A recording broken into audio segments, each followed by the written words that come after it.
बिस्मिल्लाहिर्रहमानिर्रहीम। आज से हम एक्टिव एंड पैसिव समझना शुरू करेंगे। एक्टिव पैसिव नाम तो सुना हुआ है हमने। ये है क्या चीज़? एक्टिव वो जुमला होता है जिसमें सब्जेक्ट मौजूद हो और वो एक्टिव हो। जैसे मैं पानी पीऊँगा, तो ये मैं जो है ना, ये सब्जेक्ट है और ये एक्टिव है। वो कह रहा है जी मैं पानी पीऊँगा, काम खुद कर रहा है। और पैसिव होता है जिसमें या तो सब्जेक्ट मौजूद ही ना हो या फिर हो तो वो सुस्त हो। पैसिव सुस्त को कहते हैं। एक्टिव चुस्त, पैसिव सुस्त या सुस्त हालत में हो, यानी जोर सब्जेक्ट पे नहीं बल्कि ऑब्जेक्ट पर दिया जाए। जैसा कि ये बात हो कि पानी मुझसे पिया जाएगा। अब मैं से भी मौजूद है मुझसे, लेकिन वो एक्टिव नहीं है। एक्टिव पानी है जो कि ऑब्जेक्ट है। अगर ऑब्जेक्ट एक्टिव हो और सब्जेक्ट जो है वो पैसिव हो जाए तो उसे पैसिव जुमला कहते हैं। जो हम सीखेंगे वो बेसिकली ये है एक्टिव को पैसिव बनाने का तरीका। यानी एक एक्टिव जुमला जो हमने सारे टेंसेस सीखे और जो जुमले जितने हमने बनाए उन टेंसेस में वो क्या थे? एक्टिव। वो सारे एक्टिव थे। अब उन्हीं को पैसिव कैसे बनाएंगे ये हमने सीखना है। तो ये 5 स्टेप है। 5 स्टेप ये जो मैंने लिखे हैं ये सारे टेंसेस के लिए हैं। प्रेजेंट के भी, पास्ट के भी, फ्यूचर के भी, इंडेफिनेट, कंटिन्यूस, परफेक्ट, सब के। और ये भी बता दूं एक्टिव और पैसिव 8 टेंसेस के होते हैं। टोटल 12 टेंसेस हैं। 4 टेंसेस ऐसे हैं जिनमें एक्टिव से पैसिव नहीं होते, अमूमन नहीं होते। वो कौन से? सारे परफेक्ट कंटिन्यूस के, परफेक्ट कंटिन्यूस के तीनों, प्रेजेंट, पास्ट, फ्यूचर, और फ्यूचर में सिर्फ कंटिन्यूस वाला भी। ये 4 निकल जाएंगे, बाकी 8 रह जाएंगे। उनका ये तरीका है, सबका ये तरीका है। यानी ये जो मैंने लिखा ये स्टेप और ये जो नीचे लिखा हुआ है ये दोनों स्टेप सिर्फ आज के टेंस के लिए नहीं है बल्कि एक्टिव पैसिव के सारे टेंसेस के लिए है। तो ये देखें ज़रा क्या है। नंबर 1, जिस तरह वहाँ हमने प्रोसेस सीखा था ना, पहले सब्जेक्ट और फिर हेल्पिंग वर्ब, ये समझे वो प्रोसेस है। 5 स्टेप है। पहले क्या करना है सबसे? हाँ जी, ऑब्जेक्ट को सब्जेक्ट बनाएं। जो जुमला आपका होगा यू प्ले क्रिकेट, इसमें क्या है? Object cricket. ये शुरू में आ जाएगा तो सब्जेक्ट बन जाएगा। तो पहला काम है ऑब्जेक्ट को सब्जेक्ट बनाना। दूसरा काम है हेल्पिंग वर्ब। हेल्पिंग वर्ब हर टेंस के चेंज होंगे, इसलिए यहाँ लिखा नहीं गया हेल्पिंग वर्ब कौन सा, क्योंकि हम तो सारों का सीख रहे हैं। हर टेंस का अपना हेल्पिंग वर्ब है। और ये भी आप लोग याद रखें कि एक्टिव के हेल्पिंग वर्ब और है और पैसिव के और है। थोड़ा कंफ्यूज ना हो जाए इसमें। ये प्रेजेंट इंडेफिनेट है ना, इसके एक्टिव के हेल्पिंग वर्ब क्या थे? डू और डज, यही है ना। लेकिन जब ये पैसिव में जाएगा यही प्रेजेंट इंडेफिनेट, पैसिव के हेल्पिंग वर्ब इसी टेंस के और होंगे। तो यहाँ पे हेल्पिंग वर्ब यहाँ पे हमने पैसिव वाइज के लिखने हैं, जो टेंस होगा उसके हेल्पिंग वर्ब में। नंबर 3 देखें, वर्ब की थर्ड फॉर्म का इस्तेमाल। अब यहाँ पे एक बात उससे फ़र्क हो गई कि वहाँ जब हम टेंसेस सीखते थे तो 2 तब्दीलियाँ होती थी। एक हेल्पिंग वर्ब बदलता था और एक वर्ब की फॉर्म बदलती थी। एक्टिव पैसिव में सिर्फ एक तब्दीली है, वो है हेल्पिंग वर्ब, फॉर्म नहीं बदलेगी। यानी प्रेजेंट इंडेफिनेट हो, पास्ट इंडेफिनेट हो, प्रेजेंट कंटिन्यूस हो, फ्यूचर इंडेफिनेट हो, फ्यूचर परफेक्ट हो, टेंस जो मर्जी हो एक्टिव में, जब उसका पैसिव बनाएंगे तो फॉर्म कौन सी आएगी? थर्ड। तो थर्ड फॉर्म यहाँ पे हमें सही तरह याद करनी पड़ेगी। हर टेंस में थर्ड फॉर्म बनानी है। ऊपर फर्स्ट फॉर्म हो, नीचे थर्ड फॉर्म, ऊपर आईएनजी का इजाफा, नीचे थर्ड फॉर्म, ऊपर थर्ड फॉर्म, नीचे फिर थर्ड फॉर्म। नंबर 4, बाय का इस्तेमाल, बी बाय बाय। और आखिरी पहले का ऑपोजिट है। पहला था ऑब्जेक्ट को सब्जेक्ट बनाए और आखिरी है सब्जेक्ट को ऑब्जेक्ट बनाए। जो आपका सब्जेक्ट था ही, शुरू में ही था या यू था या आई था, उसको इधर ले आए और ऑब्जेक्ट बनाए। तो जब सब्जेक्ट ऑब्जेक्ट बनता है तो हमने वो एक टेबल सीखा था प्रोनाउन वाला, वहाँ वो लिखा हुआ था, मैंने यहाँ दोबारा लिखा है। सारी चीज़ें नहीं लिखी, लेकिन ये चीज़ लिखती है। एक्टिव लफ्ज़ एक्टिव में क्या होता है? वो पैसिव जाके क्या बनता है?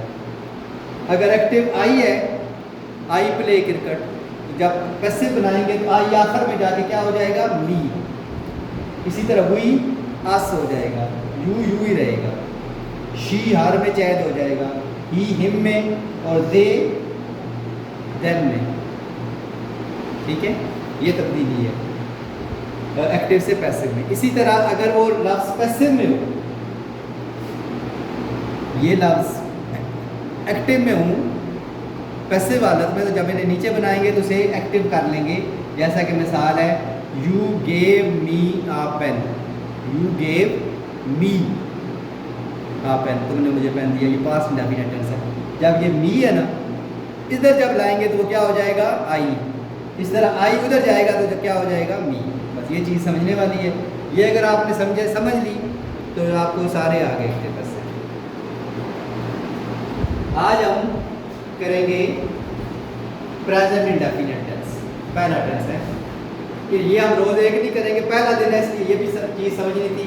अब कल से हम ये चीज़ समझेंगे नहीं, हमें आ गई है, सिर्फ ये चीज़ करेंगे। हम रोज़ 2 टेंस भी कर सकते हैं या 3 भी कर सकते हैं। आज हम सिर्फ एक करेंगे। वो कौन सा है, प्रेजेंट इंडेफिनिट टेंस। सबसे पहला टेंस, इसके हेल्पिंग वर्ब है डू और डज। हमने सिर्फ एक चीज़ सीखनी है जो चेंज होगी, वो क्या है, हेल्पिंग वर्ब। तो हेल्पिंग वर्ब इसके लिखे हुए हैं इज, एम, आर, और साथ ही मैंने वजाहत के लिए लिख दिया कि ये हेल्पिंग वर्ब किसके हैं, पैसिव वॉइस के, ताकि आपको कोई कंफ्यूजन ना रहे। भाई अभी तो हमने सीखा था इसके हेल्पिंग वर्ब डू डज, और अब हेल्पिंग वर्ब आ गए इज, एम, आर। तो यहाँ पे हालांकि वजाहत ज़रूरी नहीं थी क्योंकि हम सीख ही पैसिव वॉइस रहे हैं, लेकिन फिर भी मैंने लिख दिया कि हमें याद रखना चाहिए। अब कंफ्यूज ना हो, अब आपको 2 चीज़ें याद रखनी पड़ेंगी कि प्रेजेंट इंडेफिनिट के एक्टिव वॉइस के हेल्पिंग वर्ब क्या थे और पैसिव वॉइस के हेल्पिंग वर्ब क्या थे। आपको दोनों याद करने पड़ेंगे, क्योंकि यहाँ पे अब उर्दू वाले जुमले तो नहीं आएंगे ना, इंग्लिश वाले जुमले आएंगे। इंग्लिश में आपको पहचान पता होगी तभी आप बना सकेंगे। तो इंग्लिश में प्रेजेंट इंडेफिनिट की पहचान है हेल्पिंग वर्ब उसकी डू और डज। एक और पहचान भी है, सादा फिक्रा हो,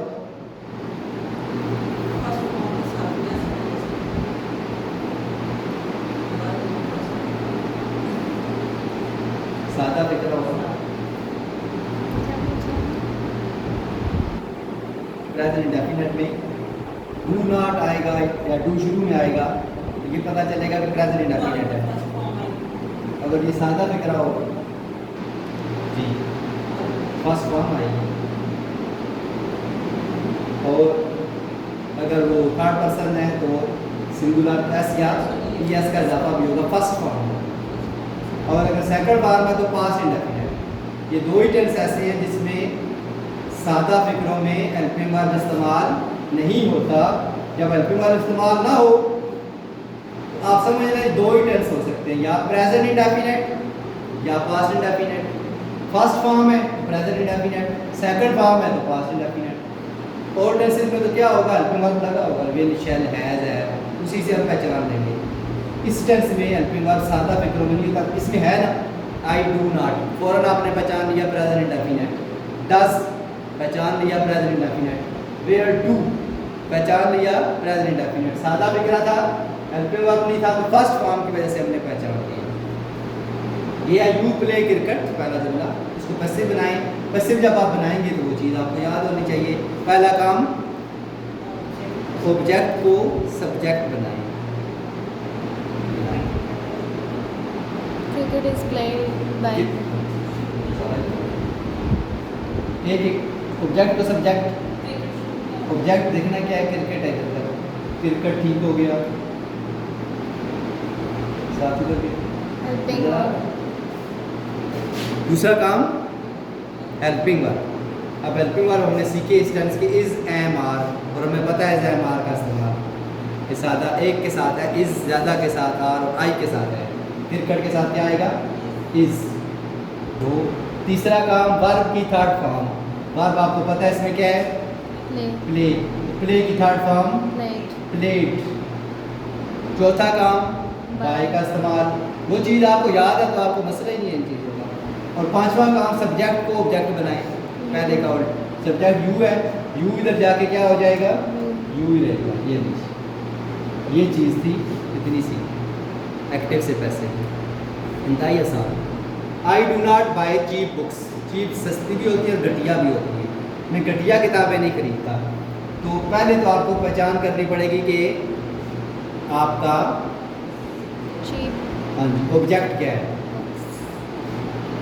चीप बुक्स ऐसे ही चीप बुक्स ये दोनों मिला के ऑब्जेक्ट है। और मैंने पीछे भी एक बार बताया था, लाजमी नहीं वो आखिर में हो, अभी तो शायद आखिर वाला ही है। मैं आगे कल मज़ीद ऐसे फिक्रे भी लाऊंगा जहाँ पे आपसे कहूँगा कि आप पहचाने कि ऑब्जेक्ट कौन सा है। हो सकता है आखिरी हो सकता है आखिरी से पहला हो, तो आप पहचान लेंगे ये ऑब्जेक्ट है।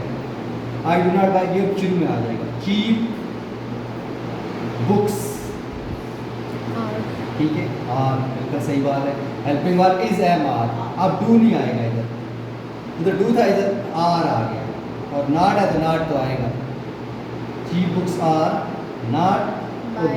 वर्ब था बाय, उसकी third form buy bought, bought हाँ बॉट बाय, और आई है उधर जाके क्या हो जाएगा me मी, ठीक है। Does she cook meat, meal बनाइए। meal is इस मील ऑब्जेक्ट है, ये शुरू में आएगा, लेकिन जब ये सवालिया होगा, ये क्वेश्चन है तो इसका मतलब पैसिव वॉइस भी सवालिया होगा। is आएगा फिर पहले हाँ पहले इज आएगा फिर मील आएगा, इज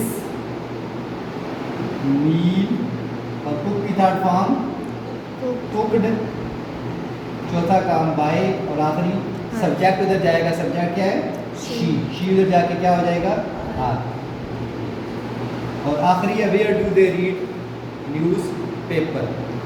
वेयर इजाफी है तो वेयर जब ऊपर लगा नीचे भी लगा होगा, बस इतना ही है, इसीलिए ले आया हूँ मैं।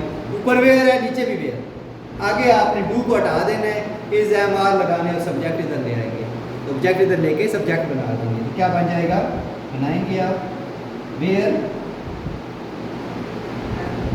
where is एक ही है, is आएगा इज आएगा, where is newspaper newspaper subject बन गया, ऑब्जेक्ट था ये सब्जेक्ट बन गया। इसमें वर्ब क्या था read रीड की था फॉर्म read रेड, स्पेलिंग यही है। चौथा काम बाय का इस्तेमाल, और आखिरी काम सब्जेक्ट को ऑब्जेक्ट बनाए, सब्जेक्ट क्या था They. दे उधर जाके हो गया Then. then। तो देखा आपने, अगर आपने उन चीज़ों को सामने मद्देनजर रखा तो आपके लिए कोई मुश्किल काम नहीं है ये सीखना।